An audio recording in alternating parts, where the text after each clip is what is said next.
bienvenue pour ce meet-up. Je crois qu'on en est au numéro 20 pour dire le numéro. Donc, ça fait un petit moment qu'on a nos petites habitudes autour du FinOps et du GreenOps.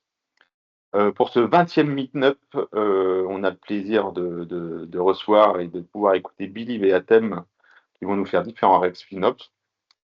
Pour ma part, moi, je suis toujours Antoine Lavier, hein, je travaille chez Team Spirit, je participe aussi à Boa Vista en tant que bénévole. Et j'ai le plaisir d'animer un petit peu ces meet-ups. Et aujourd'hui, je vais, comme d'habitude, faire assez court. Je vais donner la parole à ces 5 speakers qui nous attendent. On va commencer par Believe jusqu'à 13h30 à peu près, puis on finira avec Atem. On pourra peut-être un peu dépasser pour des questions vers 14h, mais on va essayer de garder le chrono. Donc, je ne vais pas m'attarder. Je vois que les gens arrivent et je vais passer le contrôle et le micro directement à Believe et à Clément, je crois, ou Emmanuel. Voilà, C'est parfait. moi. Est-ce que vous m'entendez correctement? Très bien. Et je t'ai fait la demande de contrôle, donc je pense que c'est parti. Ouais, c'est parfait. C'est parti. Parfait. Alors, hop, parfait. C'est bon, la slide est arrivée. OK, alors nous, on commence la FinOps chez Believe et c'est de ça dont on va parler. L'idée, c'est pas de se mettre trop les pieds dedans pour démarrer. Donc, on sera ravis de parler avec vous durant les questions et les réponses pour voir si on se trompe pas trop. Notre objectif final, c'est d'être en contrôle de nos différentes dépenses sur le cloud. Vous allez voir un petit peu l'histoire de Believe. Je vais vous raconter ça. Alors, moi, je suis Clément. Je ne suis pas à Believe depuis très longtemps. Ça fait quelques mois. Emmanuel, un peu plus. Il vous parlera de lui sur la slide d'après. En gros, de quoi on va parler? Je vais vous parler de Believe. Alors, Believe, c'est l'industrie musicale. Vous avez des disques juste derrière, là, devinez. Ça existe depuis à peu près 20 ans. Et voilà. Majoritairement, ce qu'on fait, c'est qu'on a des albums, des artistes, et on les distribue sur les plateformes de streaming.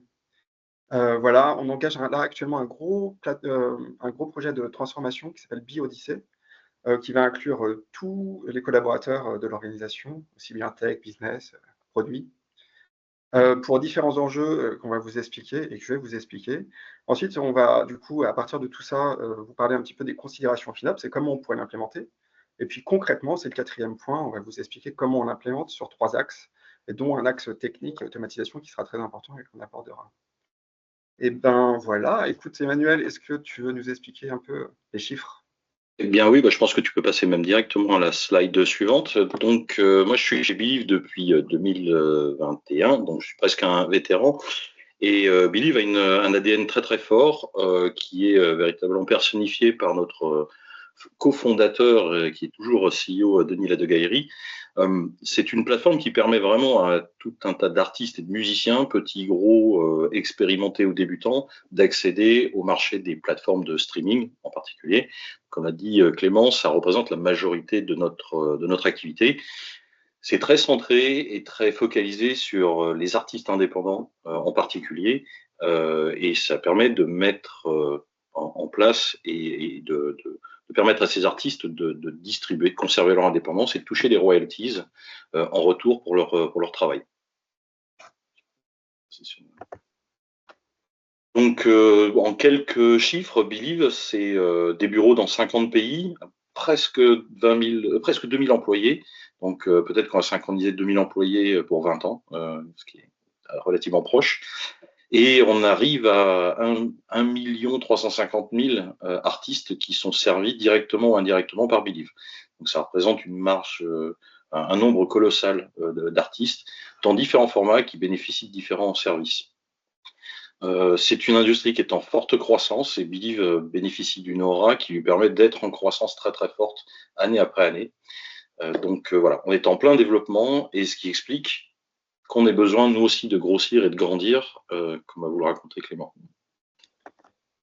Exactement. Alors, il y a des enjeux business forts. Je vous donne un exemple, mais si on veut augmenter par 2 le nombre d'artistes et de labels qu'on accompagne, c'est pas possible actuellement sur certains pans de nos outils parce qu'il y a des contraintes qu'on a. On a engagé là un programme de transformation depuis le début de cette année. C'est un programme qui est sur, on va dire 9, 10 même quarter. Ça a démarré en Q1 cette année et ça a pour objet de effectivement bouger un parc de 130 applications, vous voyez en bas à droite, à gauche, pardon, qui constitue effectivement toute l'offre numérique pour les artistes et pour les producteurs de musique. Et puis de migrer donc tout ça dans une nouvelle landing zone qui va être GCP et de décommissionner, vous le voyez dès Q8, nos data centers. Alors les data centers, ça fait un moment qu'ils sont là, et notamment c'était quelque chose qui était sous la charge d'Emmanuel, qui connaît ça très bien, et il pourra vous expliquer ce que c'est et ce que c'était.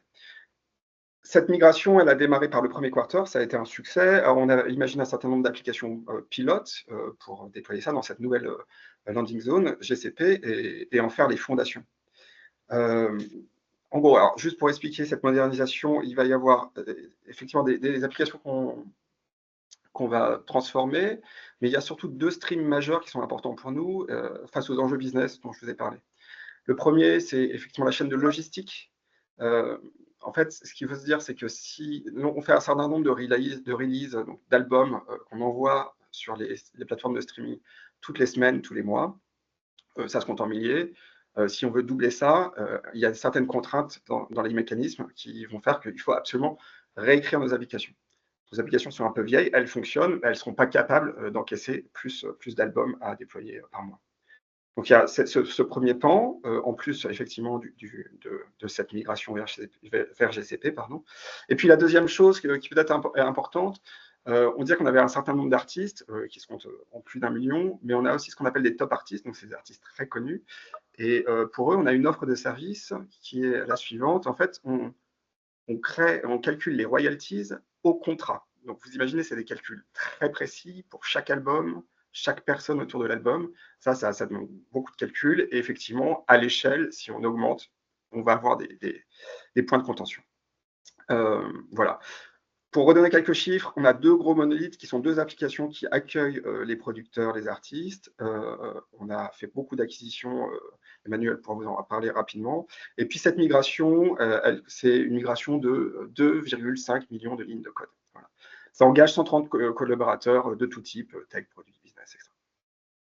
Un point de détail, mais c'est important, la migration qu'on va engager, et en tout cas cette transformation, qui est plus générale, qui n'est pas juste une transformation tech, on va se baser sur une stratégie qu'on appelle la stratégie des 7 R.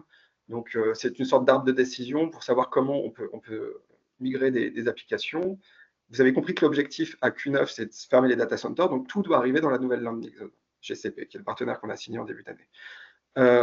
Les 7 R, vous pourrez trouver ça sur AWS. Il y a des pages qui expliquent très très bien ce que c'est que cette stratégie. Il y a 7 points, on ne va pas tous les utiliser. Donc, potentiellement, effectivement, dans ce parc de 130 applications, il y a des applications qu'on va faire sauter, décommissionner totalement. Il y en a certaines qu'on va rehoster. Donc, elles vont passer des data centers vers ou du cloud, parce qu'on avait déjà des clouds comme AWS, on va les passer vers la nouvelle landing zone. On n'a pas prévu de faire de relocate. J'entends par là des applications avec des machines virtuelles qui étaient sur VMware dans les data centers ne vont pas être sur VMware sur GCP. On ne veut pas se l'autoriser. Et en revanche, on se donne l'option effectivement de racheter des fonctionnalités sur des solutions SaaS. Mais pour l'instant, ça n'a pas été identifié.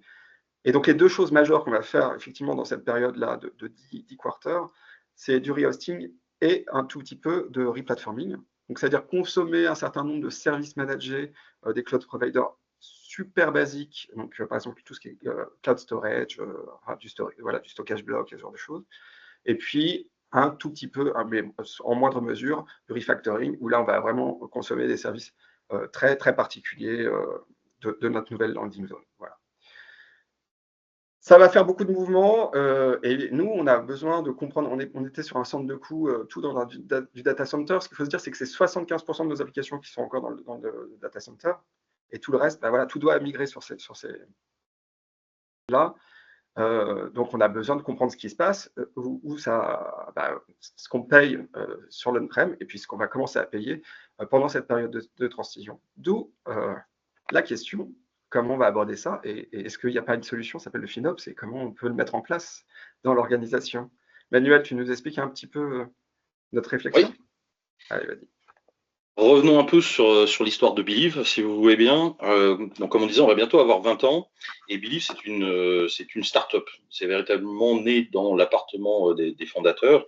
Et les premiers déploiements ont été faits à partir de data centers. Les data centers qui ont perduré chez Believe quasi exclusivement jusqu'au milieu des années 2010. Alors, c'est là où l'histoire n'est pas forcément tout à fait datée, on va dire, pour nous.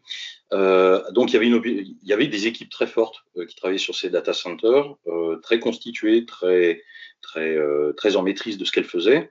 Et le cloud lui-même a commencé à arriver très progressivement entre 2015 et 2020, 2021, 2022, ce genre de là. Donc, comme le disait Clément, moi je suis arrivé chez Believe, j'avais en charge non seulement les data centers, mais aussi la partie cloud. Donc, j'étais bien placé pour prendre part avec toutes les discussions qu'il pouvait y avoir autour de ce sujet-là et avec les différentes équipes. Et donc forcément, on a une frontière. C'est-à-dire qu'il y a l'année dernière, le choix a été fait de dire voilà, on ne tient plus dans le data center, ça ne se justifie plus, on va passer vers du cloud. Donc toutes ces discussions-là, tout ce temps qu'on a passé, on va dire ça fait presque 7-8 ans à tourner autour du sujet cloud, ça n'a pas été complètement inutile. On a même appris beaucoup de choses. Si tu veux bien passer sur la slide suivante. Bien sûr. Voilà. Donc il y a eu des très fortes discussions parce qu'il y avait deux camps véritablement qui s'affrontaient autour du pour le cloud, contre le cloud, tout cloud, cloud hybride. Très nombreuses discussions qui se centraient beaucoup autour du coût. Quand on n'est pas dans le cloud, quand on n'a pas de maîtrise du modèle à l'usage ou on demand sur le cloud, on s'imagine très rapidement, et c'est un peu ce que les gens du data center voyaient, qu'on allait perdre complètement la maîtrise de nos coûts et que le fait de ne pas pouvoir calculer un TCO sur 5 ans, ça allait être problématique et qu'on s'exposait inévitablement à une explosion de nos coûts. D'un autre côté, les tenants du cloud mettaient justement en évidence que être dans un modèle qui est contraint avec des cycles de procurement très longs, en particulier des technologies qui étaient plus longues à adopter, ça ralentissait notre évolution à bien des égards. Donc, toutes ces discussions, au final, elles nous ont amené à avoir une feuille de route assez simple quand le passage vers le cloud a été concédé, on va dire. C'est qu'on s'est retrouvé chargé d'être un peu les gardiens du temple et de nous assurer que chaque équipe, chaque produit, chaque product owner pouvait garder la maîtrise de ses coûts parce qu'il se voyait attribuer cette responsabilité. Et en même temps qu'on était capable, nous assurer globalement qu'on n'avait pas des coûts qui explosaient, qui perdaient toute relation avec la croissance de Believe. Donc au début, une feuille de mission relativement simple, et on s'est dit, bon, on va pouvoir y arriver assez facilement. Sauf qu'en allant un peu plus loin et en cherchant un peu comment on allait faire ça, on s'est vite aperçu que c'était pas aussi simple que ça, et que forcément les partenaires dans les différentes unités, que ce soit l'engineering ou la partie business, voulaient avoir le contrôle des coûts qui leur étaient propres avec une justesse et une précision qui était suffisante pour eux. C'est-à-dire qu'il fallait qu'on soit capable de leur allouer les coûts qui leur correspondaient et pas juste diviser la somme totale par 130 applications pour donner un code part. Ce qui nous a amené à nous poser la question de savoir comment on allait faire ça. Et forcément, on rentre tout de suite dans les problématiques de gouvernance et de tagging à ce niveau-là.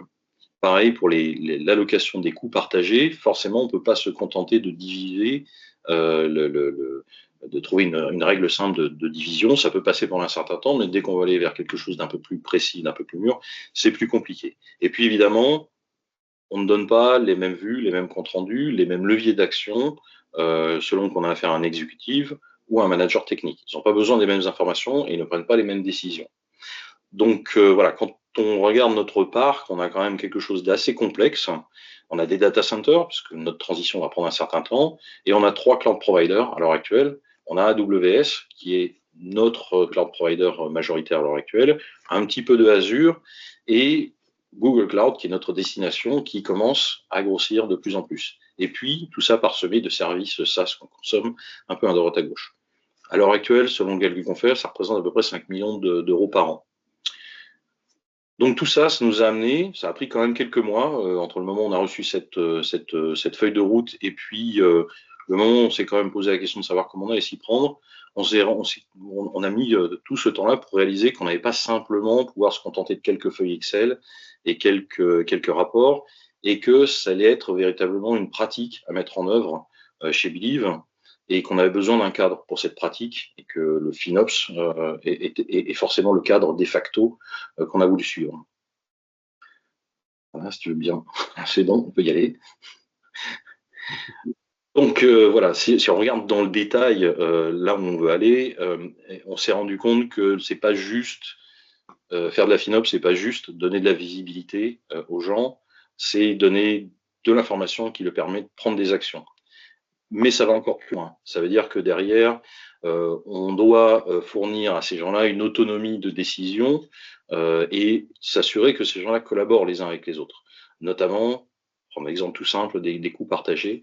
Il faut que les différents intervenants puissent collaborer afin de bien comprendre d'où viennent ces coûts et quel est leur code-part qui est attribuable.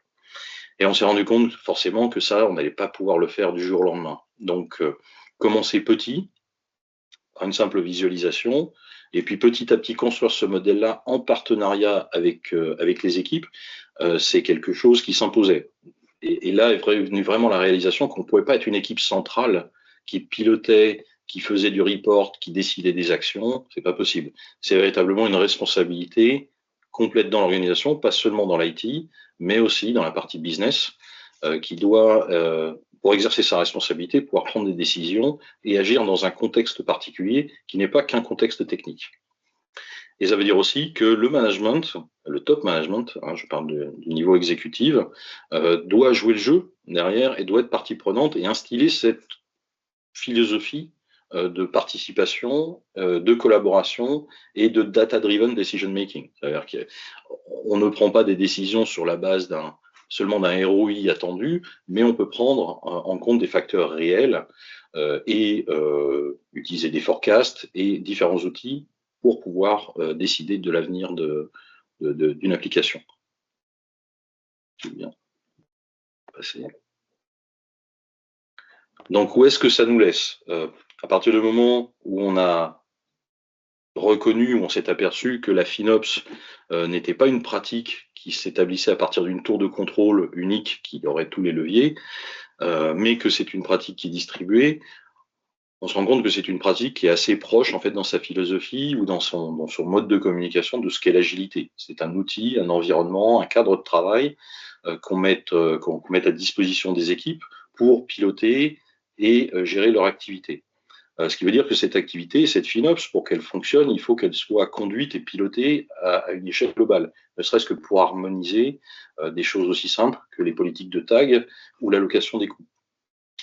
On veut aussi éviter l'effet qu'on nous a souvent reporté dans différentes interventions qu'on a pu assister, de pushback. Lorsqu'une équipe arrive et pense pouvoir prendre des décisions ou conduire ou forcer des décisions dans ces équipes, souvent il y a un effet boomerang qui est que les décisions ne sont pas appliquées, mal appliquées ou rejetées globalement. Et donc le rôle véritablement d'une équipe FinOps, c'est d'harmoniser, faire passer cette culture et puis établir les standards et la gouvernance à l'échelle globale.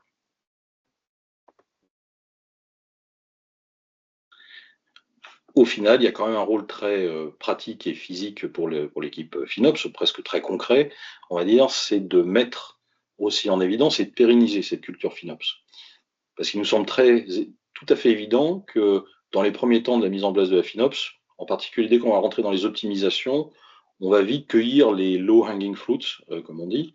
Et donc, c'est très facile de démontrer un résultat qui va faire plaisir à tout le monde. On va avoir fait des économies, on va avoir redimensionné certaines instances, mis en place quelques saving plans.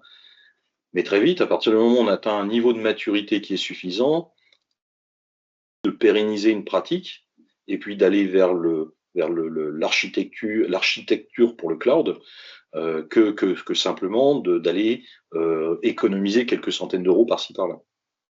Et donc il faut vraiment pérenniser cette pratique-là de la même manière qu'on pérennise des sprints, des rituels agiles et tout ce qui va autour.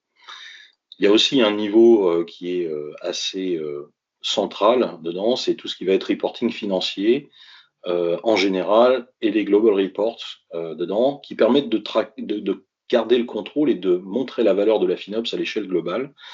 Et ça, c'est véritablement primordial. Et puis, le gros morceau, alors celui que Clément vous détaillera dans un peu plus d'une slide, c'est véritablement faire en sorte qu'on a le bon outillage, les bonnes automatisations pour la FinOps, qui rendent le travail le plus simple possible pour toutes nos équipes. Donc où est-ce qu'on en est aujourd'hui? Et je terminerai là-dessus.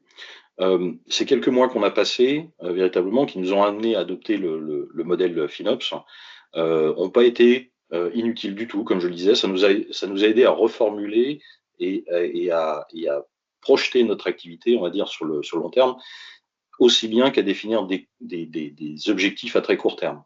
Donc on s'est fixé comme objectif, par exemple, d'ici la fin de l'année, d'avoir fait la majorité de l'allocation des coûts, d'avoir mis en place toutes les politiques de tagging, de façon à ce que les product owners et les tech leads puissent véritablement avoir une vue sur l'ensemble de leurs coûts. Très compliqué vu le périmètre qu'on a, mais on a énormément d'efforts qui sont mis dans ce sens, et on a beaucoup de support des équipes qu'on a vu par exemple pas plus tard que ce matin. Donc on commence aussi à communiquer, à répandre cette culture et les principes de la FinOps, qui sont plutôt bien accueillis, et puis on commence à identifier, au-delà des stakeholders qui sont les plus évidents, donc l'executive management, les product owners, toutes les autres personas qui peuvent être moins évidentes, mais qui ont un intérêt à la FinOps, notamment les contrôles de gestion et tous les partenaires qui nous accompagnent un peu à droite à gauche. On va aussi se lancer dans un plan de formation à partir du mois de septembre. Notamment, on a 10 sessions qui sont prévues de façon à amener nos équipes à un niveau de compétence suffisant sur l'outillage en lui-même, qui comprennent comment il fonctionne, ce qu'il produit, ce qui est absolument essentiel pour juger de la qualité du résultat. Et puis, dans ces derniers mois, cette réflexion-là, elle s'est faite conjointement avec le choix d'un outil SaaS. Nous, on a choisi Apptio, qui maintenant fait partie d'IBM, notamment Cloudability, pour la gestion de leur environnement cloud. Et on a commencé aussi à travailler sur l'enrichissement des données. Comme je le disais, le contexte est important, notamment pour les product owners. Et donc, c'est cette partie-là que va vous détailler Clément en parlant de toutes les automatisations et tout l'enrichissement des données qu'on est en train de mettre en place. Parfait. Alors, moi, je suis assez pragmatique et là, je vais vous expliquer un petit peu. Alors, il y a plein de choses qu'a dit Emmanuel déjà, hein, mais comment on va démarrer? L'idée, c'est de pas trébucher. Donc, je vais vous parler un petit peu du cocktail effectivement de software et puis des premiers axes de notre plan, qui est un plan très simple. Donc ça, c'est le plan sur les prochaines semaines, prochains mois, pour que la FinOps soit compris, et vous avez compris, rendre nos collaborateurs autonomes par de la formation, la communication, tout ce qui a été déjà défini dans cette partie considération et philosophique finalement. Mais comment on y vient à tout ça? Alors, trois dimensions. Effectivement, on veut quelque chose de tout de suite impactant, qui donne des résultats, avec des collaborateurs qui vont pouvoir voir la donnée, les chiffres, et comprendre combien coûte leur équipe, leurs produits, etc. Cet aspect culturel qui est extrêmement important pour ne pas avoir effectivement une équipe tour d'ivoire, mais bien une discipline qui est comprise par l'ensemble de nos collaborateurs, quel que soit leur métier, tech, business ou produit. Et puis cette dimension qui est la dimension tech, mais qui va permettre de fluidifier au maximum l'accès à la donnée. Voilà, et puis de déporter une partie qui est toujours quelque chose de compliqué dans la partie FinOps, c'est toute la partie tagging, et là on va réussir à la décentraliser. Donc ça, c'est l'automatisation, 3 axes. Alors, le premier, l'impact, c'est très simple. En termes d'impact, sur le framework de la FinOps Foundation, ce qui nous importe, nous, dans un premier temps, c'est qu'on veut informer. Pour l'instant, on a un centre de coût, 75% de nos workloads sur les data centers, et les gens connaissent, ils ont une méga bill, mais ils ne savent pas combien ça coûte. Moi, ce que j'aimerais, c'est qu'ils puissent voir au produit combien ça leur coûte. Pour cela, on a plein de personas, c'est les différents personas de la FinOps Foundation, mais on veut vraiment leur donner, qu'ils soient en capacité de comprendre leurs usages, leurs coûts au détail. Ça va passer par du tagging, forcément, on peut l'imaginer, et puis afficher ça dans un certain nombre d'outils, et afficher notamment des dashboards.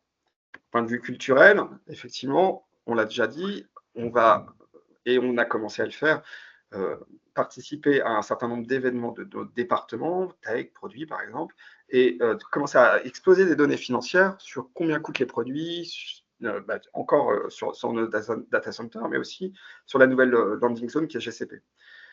Et puis, commencer à mettre en place des dashboards très importants pour que les gens visualisent les données dans l'application qui a été sélectionnée, Cloudability. Et je vais vous expliquer les critères de sélection un petit peu. Et on a mis plusieurs applications au banc d'essai, des choses comme Finaout, comme Yotascale, comme la solution Datadog aussi. Mais finalement, c'est Cloudability que nous avons retenu. Et Backstage. Alors, qu'est-ce que c'est que Backstage ? C'est quelque chose qui est open source depuis 2-3 ans et qui a été libéré par Spotify, les équipes de Spotify. Et ça permet de créer des portails pour les développeurs. Et on pense que afficher ces données financières auprès de nos développeurs, c'est pouvoir profiter d'améliorations quotidiennes, parce que cet outil-là, ils vont y aller régulièrement. Et ils y vont régulièrement, et ça va permettre du coup de montrer des aberrations et de profiter de corrections immédiates par nos équipes d'ingénierie. En termes d'onboarding, voilà, il faut que tout le monde puisse comprendre les concepts de la FinOps et aussi être en capacité d'utiliser notre outil principal pour le partie dashboarding qui va être Cloudability. Donc 10 sessions, on forme les collaborateurs. Emmanuel en a déjà parlé, mais en revanche, ce qu'on va faire, c'est que tous les nouveaux collaborateurs auront accès à une plateforme de formation, ce qui permet d'accéder toujours à des cours en ligne et puis de former les nouveaux collaborateurs autour des concepts de FinOps et puis les usages, etc. Et voilà. Une petite slide, ce n'est pas ce qu'on va faire dans la première phase, mais c'est très important. Effectivement, tout cet aspect informe, showback, c'est ce qui va nous permettre de faire des exercices budgétaires. On va avoir des collaborateurs qui vont nous rejoindre pour justement travailler ces exercices budgétaires et générer ce qu'on appelle des cost centers. Donc, on a commencé à écrire des API qui vont permettre d'afficher ça dans Backstage, de gérer des centres de coûts, d'y associer des budgets et de traquer ça au regard des dépenses. Voilà, donc cette partie, déjà révéler combien coûte un produit va nous permettre d'anticiper des budgets et puis voir si, année après année, ou en tout cas exercice budgétaire après exercice budgétaire, si on imagine que c'est inférieur à 12 mois, est-ce qu'on est dedans ou pas. Voilà. Plein d'opérations pourront être possibles, on peut merger des budgets, etc. Donc sur quoi on se base pour pouvoir faire tout ça? Un cocktail d'applications. Alors, il y en a deux principales qui sont un peu au sommet de l'iceberg, effectivement, de la Cloudability, qui permet de faire tout ce showback, mais aussi Backstage, et je vous en ai parlé, puisque les développeurs vont pouvoir voir leurs données de coût. Backstage est extrêmement central, parce que c'est ce qui va nous permettre de décentraliser aussi la partie tagging. On va demander à l'ingénierie de pouvoir taguer l'ensemble des services qui vont être déployés majoritairement sur Kubernetes pour ce qui est de GCP. C'est une grosse partie de nos applications. Sur le rehosting, ça va partir sur du conteneur. Voilà, donc Backstage va permettre de taguer, mais aussi de voir et de faire un drill down sur les coûts. Et puis, deux applications qui ont déjà été, pour l'une, présentées dans ce meetup. Il y a Cloud Custodian, qui a été présenté par Euronext il n'y a pas si longtemps. Donc ça, je vous invite à aller regarder cette présentation. Et puis, un autre outil pour la partie automatisation, triage, qui s'appelle Nine, N8N. Et je vous en parle juste après. Et il reste 1 minute, donc on va aller très vite. Oui, j'allais faire un typing, mais vas-y. Ouais. Backstage, ça c'est notre portail. Donc on voit bien effectivement qu'on a différents types de cloud providers. C'est là-dessus que l'ingénierie va taguer les éléments et visualiser effectivement les données de coût. Ici, on voit donc Backstage offre une fonctionnalité de catalogue de services. On peut référencer des choses et mettre des tags dessus. Ce qui va se passer, c'est qu'on va écrire un certain nombre d'opérateurs Kubernetes qui sont capables de communiquer avec Backstage, récupérer les tags pour un service donné et les poser. Et ça va permettre d'avoir les dimensions nécessaires dans des outils comme Appsio. Et puis, voilà, donc ça, je vais le passer parce qu'on n'aura pas vraiment beaucoup de temps, mais ça, c'est tous les critères de sélection de notre solution. Donc, je vous ai dit qu'on a mis au banc d'essai quand même pas mal de solutions. Et en tout cas, celui qui a gagné pour nous, c'est Appsio. Ça nous permettait d'être multi-cloud, mais aussi d'avoir des informations de nos décès, d'envoyer des alertes, de faire des choses qui sont actionnables, de fermer la feedback loop en créant des tickets Jira, d'analyser des dépassements de budget, etc. Surtout, Appsio offre une API qui va nous permettre de rafficher les coûts qui ont été traités par dimension dans Backstage. Cloud Custodian, il va servir à deux choses majoritairement. Effectivement, on va pouvoir éteindre une partie de notre parc en off hours. en journée, le week-end, enfin non, pas en journée, pardon, le soir et le week-end. Et puis aussi de voir tout ce qui est tagging violation. Donc on a écrit une RFC qui correspond à tous les tags et labels au sens GCP qu'on souhaite voir sur les machines virtuelles. Et donc Cloud Custodian va faire un ensemble de checks. Et puis ce sera OK ou pas OK. Alors si on regarde ce diagramme, quand c'est OK, c'est à gauche, quand c'est pas OK, c'est à droite. Et quand c'est peut-être le contraire d'ailleurs, quand c'est pas OK, c'est à gauche. Et quand les choses ne sont pas OK, on peut les envoyer justement dans l'outil dont je vous ai parlé, qui est Nine. C'est un système de webhook. Et on peut avoir un système de triage, c'est la fourche que vous voyez là. Et bien donc, soit on peut faire en sorte de faire des commits pour ajouter les tags nécessaires qui correspondent à des tags qui sont manquants, ou ouvrir un ticket directement sur le board des équipes du produit déployé. C'est à peu près tout pour la stack technique. N'hésitez pas si vous avez des questions tout à l'heure. Et je vais pouvoir passer la main. Et j'espère que ça vous a plu. Bon, t'as pas tracé à la fin, mais effectivement, à 14h, on peut en rediscuter si vous pouvez et tout ça. Et du coup, on passe la parole. J'ai un peu tracé, mais c'est pour laisser de l'espace. Ah oui. Ah oui. Merci.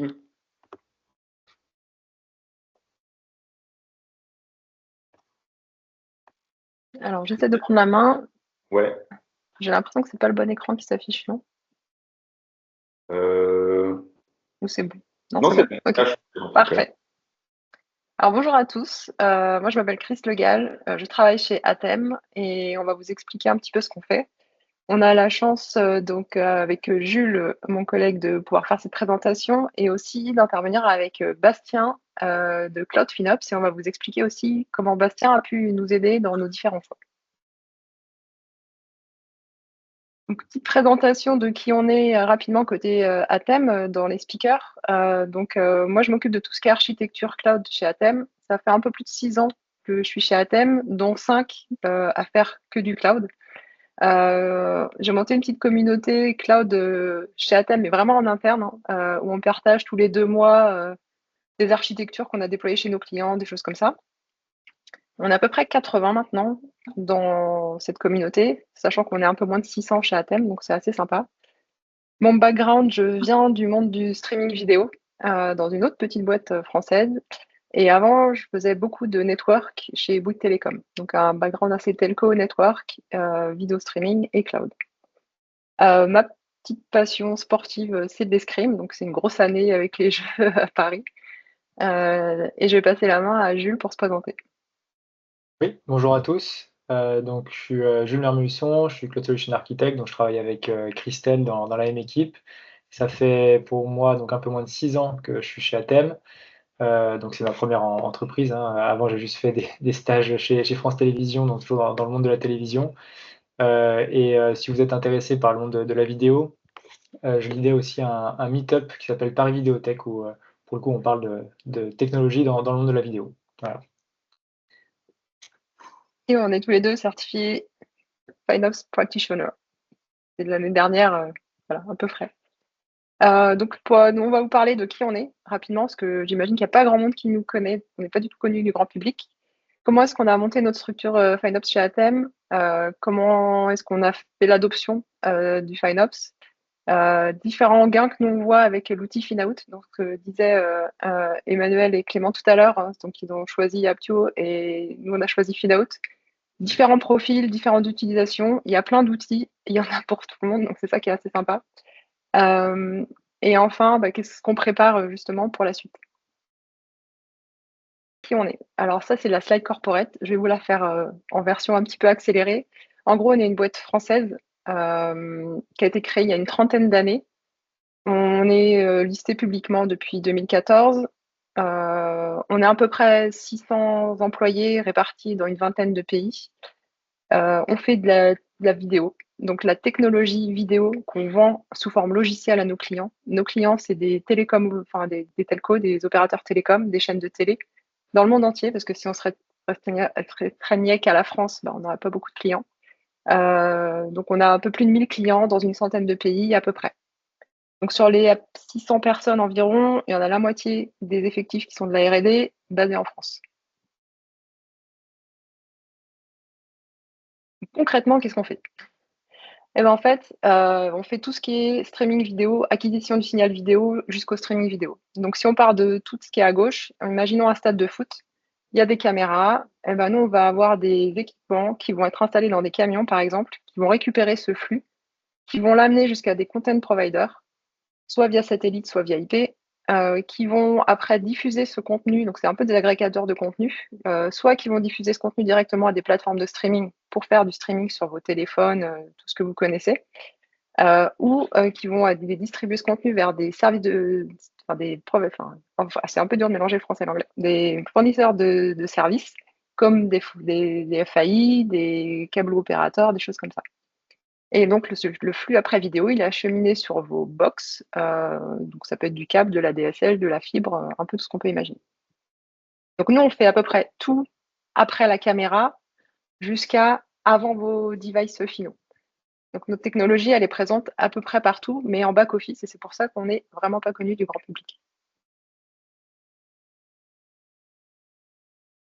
Donc, qu'est-ce qu'on met dans le cloud? Eh ben, en fait, on est capable de mettre à peu près tous nos différents produits, solutions dans le cloud. En fait, on a commencé à faire notre move to cloud en 2017. Alors, je pense, comme beaucoup d'entreprises, on a fait du lift and shift assez basique. Donc, notre encodeur vidéo, notre produit, il tournait dans du Linux. Ce qu'on a fait, c'est qu'on l'a mis dans un container Docker et on l'a mis dans des instances EC2 à l'époque sur AWS. Et ça fonctionnait, donc on était très contents. Et rapidement, on voit quand même les limitations. Donc, ce qui s'est passé, c'est qu'en fait, on a commencé à redévelopper des produits ou à développer de nouveaux produits directement basés sur une architecture cloud native, sur du cube. Et petit à petit, on a rajouté quand même pas mal de fonctionnalités, faire fonctionner différentes applications microservicées ensemble, et donc pour faire des architectures bien plus complexes qui nous permettent de rajouter par exemple de l'insertion de publicité dans nos flux vidéo. Donc tout ça en essayant de bâtir une architecture de référence, donc c'est les petits Lego en bas à gauche. Et comme on travaille beaucoup avec plein de clients différents, on travaille en partenaire avec AWS, avec Google, avec Amazon. Donc je pense que ces trois-là, tout le monde les connaît. Et peut-être une surprise pour certains, le quatrième cloud provider avec lequel on travaille, en fait, c'est Akamai. Donc Akamai est très très présent dans le monde des médias, surtout pour la partie CDN, streaming vidéo. Mais pas que, ils ont racheté aussi donc Linode, qui est un cloud provider. Et donc, pour nous, en tant que fournisseurs de technologies dans les mondes des médias, travailler avec Akamai, ça nous permet de toucher un maximum de clients dans le monde des médias. Donc, on doit travailler sur ces cloud providers principalement. Mais il y en a d'autres en petite surprise de temps en temps. Donc, particularité, en fait, on n'est pas le propre consommateur, on va dire, de nos solutions. On vend notre technologie, nos softwares à nos clients, les chaînes de télé, les opérateurs telco. Donc, en fait, on va avoir différents types de déploiement. Soit le client va déployer notre solution dans leur propre environnement cloud, soit ça tourne dans notre compte à nous. C'est une offre SaaS qu'on fournit, mais on va dire que la majorité de nos clients déploient dans leur propre compte. Donc, en fait, on va créer des softwares, des logiciels qui vont finalement ne pas tourner dans notre propre compte, mais qui vont tourner chez nos clients. Et donc, ce que nos clients consomment le plus, on parle de vidéo.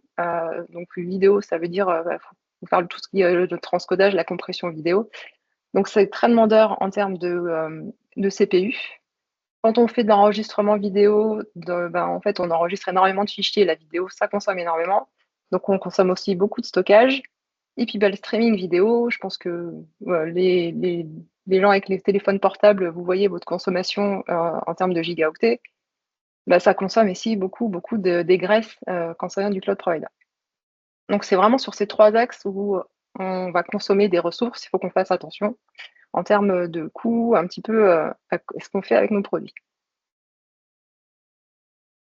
Donc maintenant, je vais vous parler un petit peu donc, de la structure et du FinOps qu'on fait donc, chez Atem, donc plutôt en interne pour les développements en fait, des applications qu'on va ensuite déployer chez nos clients. Donc déjà en termes d'organisation, donc on a différentes personnes, si tu peux aller sur la slide suivante. Voilà. Merci. Donc on a différentes, on va dire, personnes donc, qui travaillent et qui échangent autour du FinOps. Donc on a bien sûr les équipes opérationnelles. Donc par équipe opérationnelle, Je parle des équipes avant-vente et des équipes support qui sont réparties dans les différentes régions. On a aussi une équipe centralisée d'architectes, donc on fait partie de cette équipe-là avec Christelle. On a aussi l'équipe d'IT. Ensuite, on a aussi donc l'équipe de R&D qui regroupe les différents groupes de produits. Donc là, on retrouve les 3 familles en fait de nos produits qui sont Pilot, Nea et Titan. Et enfin, donc à droite, on a la finance avec qui on interagit pour pouvoir justement discuter des budgets, de comment on achète les ressources cloud, etc. Mais en termes d'utilisateurs cloud, donc il y a seulement finalement les équipes de R&D avec toutes les équipes produits, les différentes régions, donc IEMEA, NAM, APAC, LATAM, l'équipe architecte. Mais ce qu'on peut voir, c'est que c'est vraiment voilà, les équipes de développement et les équipes opérationnelles, mais finalement, historiquement, l'entreprise, en tout cas du côté de l'IT, eux, ils font pas tourner beaucoup de choses dans le cloud. Donc ça veut dire que très rapidement, le sujet du management du cloud et plus généralement du FinOps a été géré donc, dans les équipes des différentes régions et aussi côté R&D. Mais c'est pas un sujet qui a été repris par l'IT au sens large et directement, on va dire, voilà, par la partie plus interne entreprise.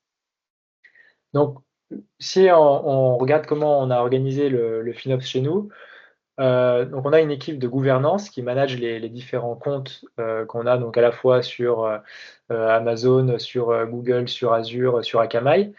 Donc quand j'ai une équipe, c'est plus une équipe, on va dire, virtuelle, parce qu'on n'a personne qui est dédié en fait au FinOps chez nous. Donc il y a 4 personnes, 2 personnes des opérations, donc c'est Christelle et moi, et 2 personnes côté R&D qui forment en fait l'équipe de gouvernance. Donc on a des meetings assez réguliers. On fait ça un petit peu en best effort pour pouvoir donc administrer nos comptes cloud. Donc on gère à la fois les permissions, mais on gère aussi toute la partie FinOps. Donc ça veut dire regarder si on paye les bons prix, faire des commitments quand on en a besoin, discuter et échanger avec la finance pour être sûr qu'on fait une bonne allocation des coûts, répartition des coûts, etc. Donc voilà, c'est une tâche qui est partagée entre 4 personnes. Mais on a quand même voulu essayer de décentraliser un petit peu cette organisation, parce que 4 personnes, c'est bien dans une entreprise de 600, mais sachant que quand on n'est pas dédié à cette tâche, c'est bien qu'il y a d'autres personnes qui peuvent nous aider et aussi pour pouvoir diffuser la connaissance. Donc on a créé une communauté en interne. Christelle tout à l'heure disait qu'elle avait une communauté pour le cloud. Moi de mon côté, j'ai créé une communauté qui s'appelle donc SOS, qui veut dire Stop Overspending Squad. C'est une communauté dédiée au FinOps. Et donc on a des meetings une fois par mois où on se retrouve tous. Donc on a une quinzaine de personnes dans les équipes opérationnelles. C'est pas encore quelque chose qui s'est diffusé aux équipes de R&D. Et le but, c'est de partager les bonnes pratiques, de faire une évaluation quand il y a des dépenses qui sont anormales, donc faire des retours d'expérience entre nous, partager ce qu'on a pu mettre en place, etc. Et on a aussi une sorte de blog où on partage les dernières news. Donc typiquement, on a partagé ce qui a été annoncé par les différents cloud providers à FinOps la semaine dernière sur ce blog. Et donc, ces gens-là s'occupent de gérer les différents coûts du cloud, de optimiser les coûts. Mais pour que vous compreniez mieux comment est notre structure, donc en fait, on a quelque chose qui est assez simple, hein. On a un compte de gouvernance à chaque fois dans chaque cloud provider. On a souvent aussi des comptes annexes, donc soit pour la sécurité, les logs, les métriques, etc.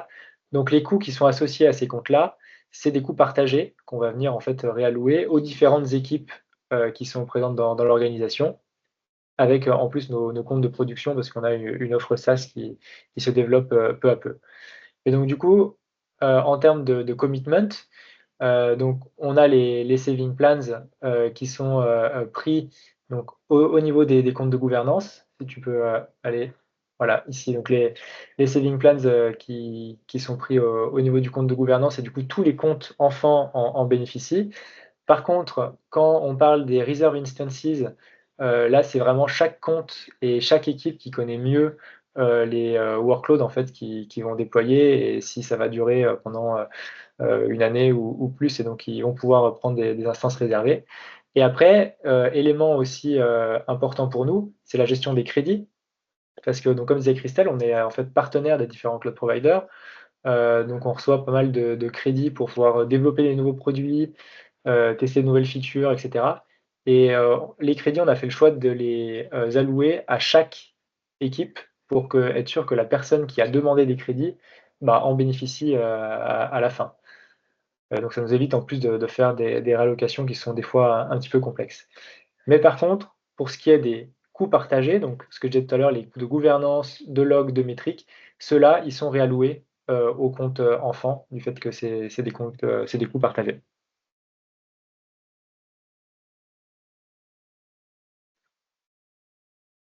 On va enchaîner sur comment est-ce qu'on a fini par adopter finalement le FinOps chez Athème. Alors, je suis repartie d'une slide qu'on avait présentée il y a à peu près un an à un meet-up FinOps aussi. Donc effectivement, je disais, on a commencé en 2017 notre move to cloud. Bon, alors quand on a commencé, on parlait tout à l'heure chez Believe de ne pas se prendre les pieds dans le tapis, de ne pas s'en mêler. Alors nous, on l'a bien fait. On avait des comptes clients à peu près partout. En fait, ce qui s'est passé, c'est que chaque équipe avait décidé de créer son compte dans AWS ou GCP. Et en fait, ils passaient ça en note de frais. Donc, aucune vision centralisée. Donc, ça a été assez compliqué. Bon, il y avait un moment, on s'est dit, allez, on va démêler tout ça. Donc, on a créé notre propre organisation dans chacun des cloud providers. On a recentralisé tout ça. On a fait fermer les autres comptes. Donc, on a créé la landing zone dans AWS, dans GCP et dans Azure. On a commencé à mettre en place à ce moment-là déjà, comme on avait un peu de vécu aussi, alors dans certains comptes plus que dans d'autres, mais bon, on a commencé à mettre en place des restrictions des régions. En fait, par défaut, si je prends AWS, on va autoriser que 3 régions aux US pour 90% de nos comptes, de notre organisation. Les 3 régions qui sont les moins chères. Parce qu'il n'y a pas de raison, tant qu'on ne fait pas des tests de latence ou des choses comme ça, il n'y a aucune raison que ce soit à Paris juste parce qu'on habite à côté de Paris. Qui doit être, je crois, de mémoire 17% plus cher sur le compute que les régions américaines. On a aussi restreint les services. Nous, on fait du Cube, du S3, de l'EC2 et la même chose chez les autres cloud providers. Pas trop de raison finalement d'autoriser tous les services possibles et imaginables. On a mis en place aussi une version assez simplifiée du stop des instances le soir à 22h en fonction de la zone géographique et où est notre utilisateur. Et on ne les redémarre pas. Donc, si la personne n'en a pas besoin, si elle en a besoin, il faut qu'elle aille dans la console, cliquer sur redémarrer. Et si elle n'en a pas besoin, ça ne redémarre pas et ça évite de perdre de l'argent même en journée. Et puis, au bout d'un moment, on commençait à entendre parler quand même de la FinOps Foundation. Et puis, ça nous a quand même commencé à titiller, se dire, tiens, finalement, est-ce que ce qu'on fait, c'est pas finalement un peu du FinOps? Donc, on a commencé à bâtir en interne, surtout à la R&D, un outil pour surveiller un petit peu les coûts qu'on consommait sur les 3 cloud providers, parce que d'aller à chaque fois naviguer dans les 3 cloud providers pour récupérer les informations de coûts, essayer d'agrégager tout ça, c'était compliqué. Donc, on a fait un petit outil interne. Donc, c'était un sujet de stage. Donc, il y a eu des limitations dont Jules vous parlera tout à l'heure. Et puis, on a continué à creuser un peu le sujet de la FinOps Foundation et c'est comme ça qu'on a compris cette histoire de persona, que c'était toute une approche culturelle et pas juste finalement de regarder les coûts qu'on consommait. Tout ça fait son petit cheminement. En parallèle, on continuait de faire nos reports manuels. Donc, report manuel, ça veut dire on se prend quand même bien la tête avec 3 cloud providers à tout agréger dans un fichier Excel. Essayer de comprendre comment est-ce qu'on se répartit les shared resources, comme parlait Jules tout à l'heure, c'est assez compliqué. Et puis surtout, on n'avait pas forcément la même façon d'allouer les coûts entre les différentes équipes qui faisaient des rapports. Donc, on a commencé à se dire, c'est peut-être le moment d'avoir un outil de FinOps, un vrai industriel, et on a commencé à faire quelques tests. En parallèle, on a essayé de on a convaincu d'ailleurs notre hiérarchie que c'était pas de l'argent qu'on allait mettre par la fenêtre, que ça allait avoir un ROI assez rapide. Et donc, après plusieurs mois de tests de différents outils, on a choisi notre outil. Donc, nous, c'est FinOut. Et qui nous permet d'avoir des rapports automatisés et plein d'autres choses, et ce qui fait qu'on est beaucoup plus heureux. Donc maintenant, je vais vous parler des différents gains qu'on a eu avec Finaout et donc pourquoi on est passé sur cette solution. Donc, comme disait Christelle, on avait développé en fait un outil en interne, c'était un sujet de stage, donc quelque chose qui était vraiment très limité en termes de fonctionnalités. On pouvait seulement agréger les différents coûts et faire de l'allocation par équipe. Mais c'était difficilement, maintenable parce que, enfin, comme on disait tout à l'heure, l'équipe de FinOps, finalement, c'est 4 personnes qui essaient de passer, 5 de leur temps et encore, là-dessus. Donc, en plus, on n'est pas développeurs. Donc autant dire que ça allait pas être nous qui allions, maintenir, cet outil-là. En plus, c'était difficile d'y accéder. C'était quelque chose, bon, qui était déployé, en interne sur une VM. Enfin bref, pour les personnes qui sont à l'étranger, c'était pas forcément, totalement, évident et transparent et donc comme je disais tout à l'heure, des fonctionnalités qui étaient limitées et malgré qu'on utilisait cet outil, ça nous obligeait toujours à faire des reports manuels parce qu'on avait toujours, des allocations qui étaient un peu plus complexes et donc on devait repasser dans Excel, ce qui faisait, que comme disait Christelle, des fois on avait des rapports de coûts, qui étaient différents et pour, vous partager, une anecdote, typiquement, on s'est retrouvé un jour, en réunion avec, notre CEO où on faisait un rapport des coûts et il se trouve qu'on tombait pas sur les mêmes chiffres entre le côté R&D et le côté opération, donc ce qui est quand même un petit peu, problématique. Donc d'où l'importance d'avoir un outil commun, une base commune et être sûr qu'on parle des mêmes choses. Donc en termes aussi de besoins, il y a des besoins différents, en fonction des équipes. Donc, si tu vas sur la slide suivante. Ouais. Donc pour les utilisateurs du cloud, tout ce qui les intéresse, c'est de détecter, quelles sont les opportunités de saving, mais aussi de suivre leur budget et de pouvoir avoir du reporting et de faire de l'analyse. Pour ce qui est de la gouvernance, c'est de gérer tous les commitments, donc que ce soit les CUD, les saving plans, mais aussi donc avoir cette notion de reporting analyse. Et enfin, pour la partie, finance, eux, c'est plus la partie reporting, analyse, qui les intéresse.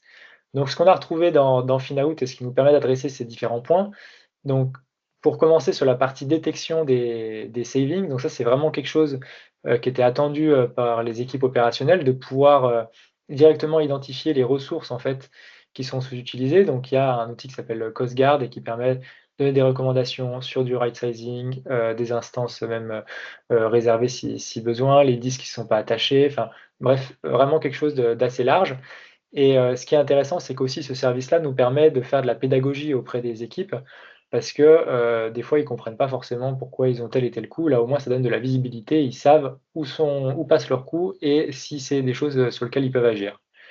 Ensuite, pour ce qui est donc, de la partie, budgeting, donc pareil, le budget maintenant est suivi entièrement, dans Finaout. On reçoit des alertes si, on va dépasser le budget. Toutes les équipes donc sont responsables de leur budget chez nous. C'est pas quelque chose qui est centralisé.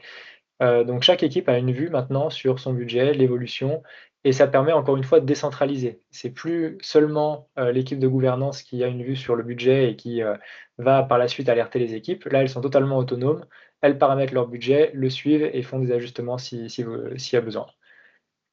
Ensuite, donc pour la partie reporting et analyse, donc là, il y a différents outils qui sont, disponibles dans Finaout, mais entre autres, on peut recevoir directement les dashboards, des anomalies, qui nous sont, remontées, et au niveau de l'analyse, il y a vraiment un accès à la donnée, qui est facilité dans cet outil-là. Donc ce qui est intéressant parce que la plupart finalement des utilisateurs, ça va être des utilisateurs, techniques, donc ils vont vouloir vraiment, aller, trifouiller un peu dans les datas, mais c'est pour autant pas c'est pas des utilisateurs qui vont, forcément, s'amuser avec le cure. Donc c'est un juste milieu entre de l'accès à la donnée, mais de l'accès à la donnée, on va dire assez, facile. Et enfin, donc le dernier aspect, c'est la partie, commitment. Donc pour l'équipe de gouvernance, pareil, ça nous permet de suivre nos différents commitments qu'on a à la fois sur AWS, sur GCP et autres. Donc tout ça est disponible directement, dans l'outil. Donc un outil, au-delà de répondre donc à tous les besoins dont on a parlé, jusqu'à maintenant, ça nous permet aussi de faciliter, l'adoption. Donc on a commencé les tests en décembre, c'est en production maintenant depuis, avril, 2024 et pourquoi on a choisi donc Finaout plutôt qu'un autre? Parce qu'en effet on a choisi on a testé plusieurs. Premièrement, il n'y avait pas de remédiation automatique parce qu'il y avait pas mal d'outils qui, en fait, voulaient faire les actions à notre place. Alors, ce qui est bien peut-être pour bon nombre de clients, mais nous, on réplique donc des environnements clients chez nous dans nos comptes. Et donc, ça se peut des fois que des ressources soient un petit peu sous-utilisées. Donc, nous, on sait pourquoi elles sont sous-utilisées. C'est juste qu'on veut tester des cas de redondance ou des choses comme ça. Mais on n'a pas envie que l'outil nous supprime automatiquement des ressources. Donc, ça, c'était un point vraiment important. Ensuite, la partie, le côté intuitif, parce que encore une fois, on n'a pas d'équipe FinOps. Les gens qui vont utiliser l'outil, ils vont pas y passer des minutes ou des heures. Donc, il faut que ce soit vraiment intuitif et facile. L'accès à la data, j'en ai parlé. Il faut vraiment qu'on puisse pouvoir jouer avec la data et vous récupérer les informations dont on a besoin. Et aussi donc un accès global via le SSO, le support du multi-cloud, parce que beaucoup d'outils souvent supportent AWS et puis les autres sont un peu à la traîne. Là, il y avait vraiment un support des 3 cloud providers. Et aussi le coût de la plateforme et le support qui était vraiment intéressant. Et on a des calls réguliers avec Finaos qui nous permettent vraiment d'avoir un suivi dans le temps. Maintenant, pour parler donc du comment promouvoir en fait l'adoption de l'outil et être sûr qu'il est bien utilisé. Donc quelques petits conseils. Nous, ce qu'on a fait en interne, c'est que dès qu'on a eu l'outil disponible, on a créé des dashboards pour faciliter en fait l'accès à l'outil. On a aussi entraîné l'équipe donc SOS pour qu'ils puissent commencer à jouer avec et partager les bonnes pratiques. Ce qui est important également, c'est la documentation et être sûr que les gens peuvent trouver comment utiliser l'outil. On a aussi créé une FAQ pour qu'ils puissent interagir avec nous et que dès qu'ils aient des questions, ça puisse être répondu de manière simple et efficace. Et enfin, ce qui permet vraiment d'avoir une adoption à une large échelle, c'est d'envoyer des reports. En fait, dès que vous créez des reports et vous les envoyez, même si vous annoncez à l'avance que l'outil est disponible, tant qu'ils n'ont pas reçu en fait le report dans leur boîte mail ou sur Teams, en fait, ils ne font pas forcément attention à l'outil, mais dès qu'ils reçoivent les reports, ils se disent que tiens, c'est intéressant, il y a de la donnée, ça les concerne, et ils commencent à regarder et à vraiment s'investir dans la pratique. Et donc aussi effectuer des présentations à une large audience. Donc quelques résultats et premiers feedbacks, comme ça fait quelques mois qu'on l'utilise. Donc premièrement, en termes de saving, on voit directement en fait des avantages. Sur certains comptes, on a pu économiser jusqu'à 50% parce qu'ils avaient des ressources qui étaient inutilisées en fait. Sur des choses très simples, hein, les volumes de stockage, les instances qui sont pareil sizées, les registries, etc. Donc ça permet vraiment de faire prendre conscience de ce qui dépense et ce qui pourrait être optimisé. Et aussi plus dans la démarche FinOps au sens général, ça permet de développer l'engagement des différentes équipes, parce que comme je disais, quand ils reçoivent en fait un mail avec un report ou des choses comme ça permet vraiment d'inclure toute l'entreprise dans le FinOps, de leur faire prendre conscience de ce qu'on dépense, de leur faire prendre conscience qu'ils peuvent agir. Et donc c'est vraiment l'outil, en fait, c'est un accélérateur finalement pour pouvoir étendre la démarche FinOps. Et donc maintenant, je vais laisser la parole à Bastien qui va vous expliquer un petit peu ce qu'il peut apporter, parce qu'en tout cas, nous a beaucoup apporté avec l'outil FinOut. Merci. Et puis, je pense qu'il nous caractérise tous, c'est des résultats concrets. Donc, les savings de 50% et contrôler sa facture cloud, je pense qu'il y en a beaucoup qui en rêvent. Moi, pourquoi j'ai créé donc, le cabinet Cloud FinOps? L'idée, c'est d'avoir une déclinaison très pragmatique des bons concepts de la FinOps Foundation qui ont été cités. Donc, dans le Inform, pour faire de l'Inform, il faut avoir la bonne visibilité. Donc, moi, ma conviction, c'est que ça passe aussi par des actions et par un bon outillage. Pour avoir une vue sur les budgets et sur la consommation et prioriser les recommandations qui vont sortir des différents cloud providers. Le deuxième élément, c'est de rendre actionnable, ça a été dit aussi par les uns et les autres, que ce soit un Appsio Cloudability, un FinOut. On a pris un exemple sur Cast.ai, sur la partie cluster Kubernetes, c'est de se dire comment on est au plus fin, comment on est au plus juste, mais surtout sans jamais qu'il y ait de breach sur le SLA, c'est ça qui va nous driver, parce que ce serait effectivement dramatique. C'est comment on va faire de l'optimisation et de rendre les choses actionnables, ça a été dit aussi. Et enfin, ça a été dit aussi en intro, plus on veut le faire à l'échelle, le dernier papier, on publie une newsletter mensuelle et vous pouvez vous abonner sur LinkedIn, c'était le FinOps invite à la table des COMEX, ça a été dit par Emmanuel tout à l'heure. Il faut viser haut, pourquoi? Parce que toutes les actions qu'on va faire, les bons élèves, on va aller chercher des optimes en cas euros. Si on veut viser des centaines de cas et des millions d'euros, parce que c'est ça l'enjeu, il faut embarquer à l'échelle au niveau du board et des execs. Et ce qu'on dit, c'est comme faire ses gammes au piano ou faire un practice de golf. C'est-à-dire qu'il faut déjà très bien maîtriser l'ingénierie et les techniques, tout ce que vous avez bien présenté, pour qu'ensuite, voilà, la cible, hein, c'est le concert ou un parcours de 18 trous, hein, et ça, pour embarquer tout le monde à l'échelle. Donc, je vous redonne la parole, et puis, conscient du temps, on est un petit peu court, si certains peuvent rester un peu avec nous. Ouais, bah, merci. Donc, juste pour terminer, c'est notre dernière slide sur quelles sont les prochaines étapes, parce que l'outil est une étape, mais c'est pas la fin du parcours FinOps, loin de là.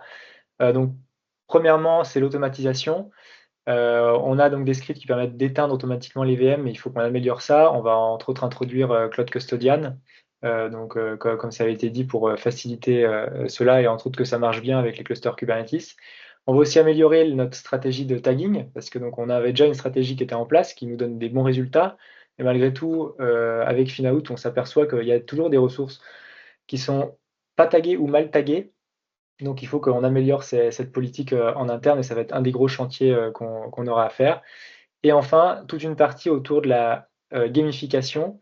Donc entre autres avec CostGuard, donc il nous remonte des recommandations. Ça nous donne en fait des idées de jeux à mettre en place entre les équipes pour, par exemple, lancer des défis sur les équipes qui vont supprimer tous les disques qui sont pas attachés ou des choses comme ça et un petit peu voilà, de rendre ludique, on va dire, l'optimisation des coûts et pour que chacun voilà, progresse et qu'à la fin, on arrive à notre objectif final.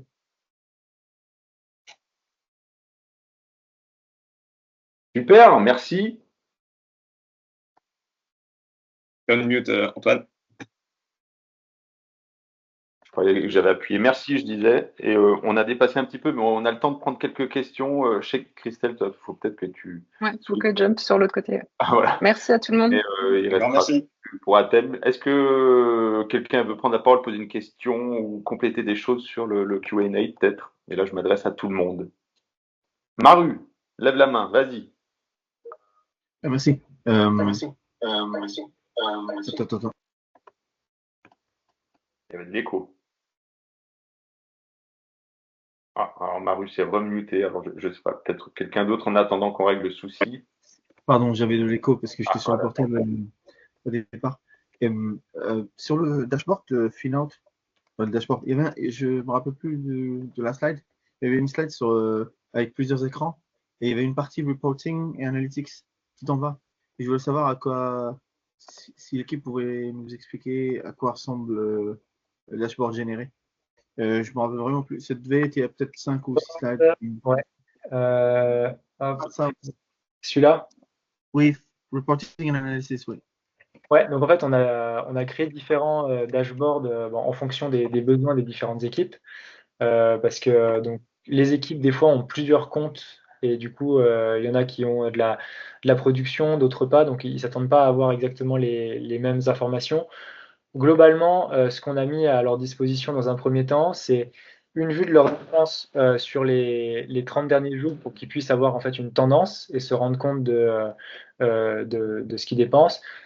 Une vue aussi de ce qu'ils dépensent par rapport à leur budget pour qu'ils puissent toujours évaluer et ajuster si besoin.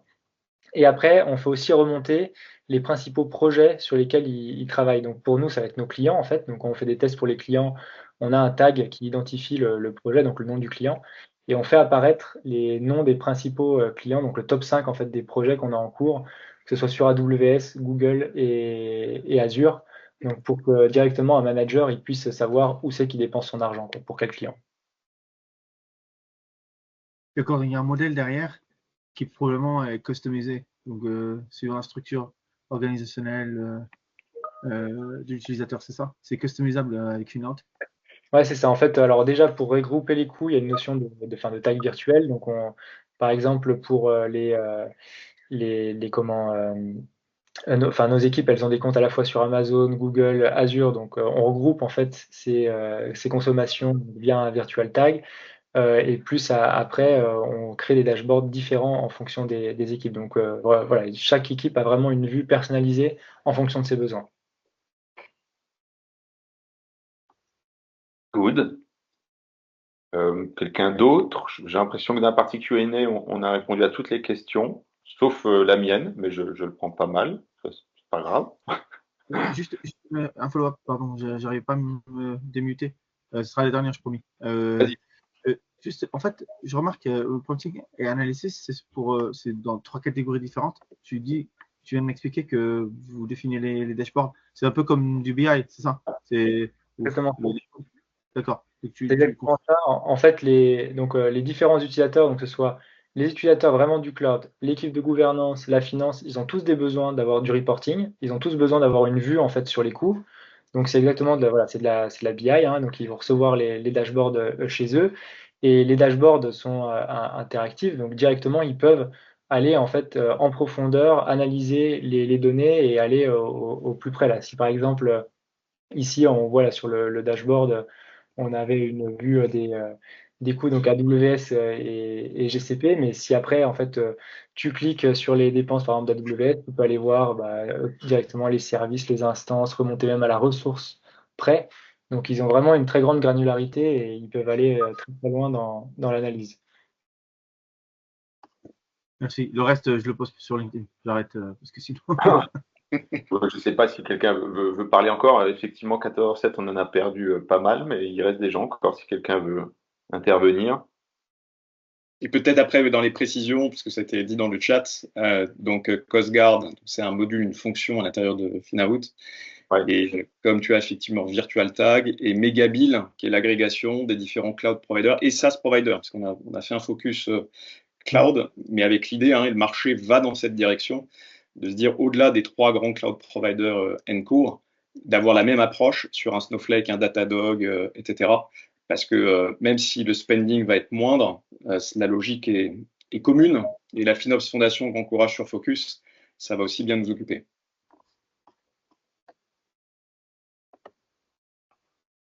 Très bien. Anyone?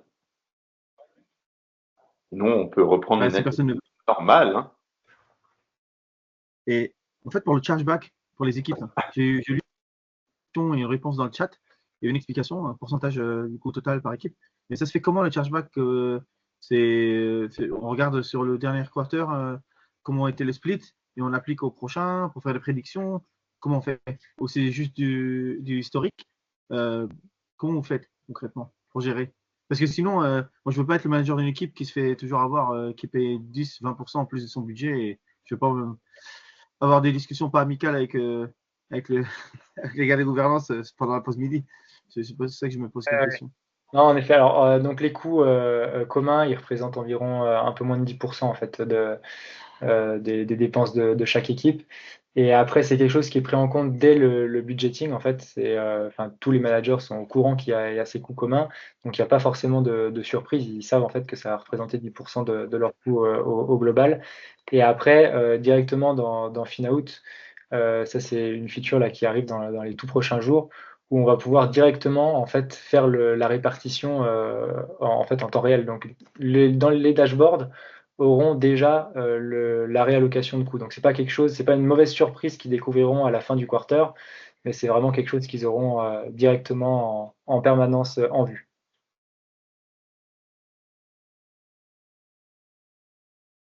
Super. Quelqu'un d'autre? Sinon, Maru, si tu peux continuer. Hein. C'est bien de poser des questions, mais je pense que peut-être que personne commence à partir. En tout cas, si personne se manifeste, on va peut-être pouvoir clôturer ce meet-up. Je laisse la chance à certains le temps de trouver le bouton pour se démuter, mais a priori, c'est pas le cas. En attendant, je vous souhaite à tous un bel été. Je pense qu'on y est presque. Hein. La température nous le rappelle. Je vous dis à la rentrée, je sais pas quand, sans doute sujet Green Up cette fois, parce que ça fait 2 meet-ups de suite qu'on fait du film. Et puis n'hésitez pas à répondre au questionnaire de SAT, comme ça vous pouvez proposer des sujets aussi, et surtout vous portez volontaire pour un témoignage aussi. Voilà, peut-être que vous serez le prochain speaker du meet-up après l'été. Voilà, je remercie à tous les intervenants, les 5 personnes qui ont parlé, qui ont pris le temps de jouer le jeu et de vous présenter tout ça. Et je vous dis à très vite. Bonnes vacances, bel été, et puis voilà, on reste en contact de toute façon. Merci à tous. Merci Antoine, bonnes vacances. Merci beaucoup.